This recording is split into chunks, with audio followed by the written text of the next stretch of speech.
मुख्यमंत्री देवेंद्रजी फडणवीस यांच्या कार्यकाळामध्ये भ्रष्टाचाराच्या विरुद्ध झिरो टॉलरन्स आहे आणि त्यामुळेच अमरावतीच्या अँटी करप्शन अधिकाऱ्यांचं मी अभिनंदन करतो की अमरावती महानगरपालिकेमधला लाचखोर वैद्यकीय अधिकारी पशुवैद्यकीय अधिकारी हा सचिन बोंद्रे याला 25 लाखाची लाच घेताना त्याला अटक केली आणि हा सचिन बोंद्रे दुसऱ्यांदा सापडलेला आहे।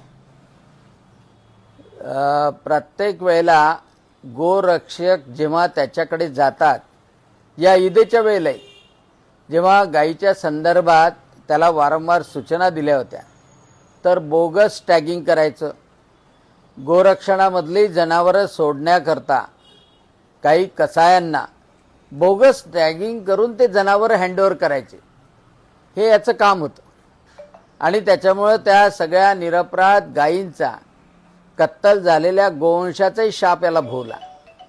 परंतु आता अँटी करप्शन विभागाने याला पकडलं, तेवढ्यात थांबू नये। मी मनपा आयुक्त माननीय वर्षा लड्ढा यांना ईदेच्या वेळेला सांगितलं होतं की हा बदमाश अधिकारी आहे आणि याला तातडीनं सस्पेंड करा, परंतु त्यांनी तेव्हा सस्पेंड केलं नाही। आता तातडीनं त्याला सस्पेंड करावं, याला कामावर घेऊ नये, याच्या पूर्ण संपत्तीची चौकशी झाली पाहिजे। कारण यांनी आता 47 लाखाच्या बिलासाठी जर 25 लाख घेतो, तर यांनी गडगंज मालमत्ता जमा केलेली आहे। त्याच्या बायकोच्या नावानी, त्याच्या कुटुंबाच्या नावानी किती जमिना घेतलेल्या आहे, किती ठिकाणी प्रॉपर्टी आहे, याची सखोल चौकशी झाली पाहिजे।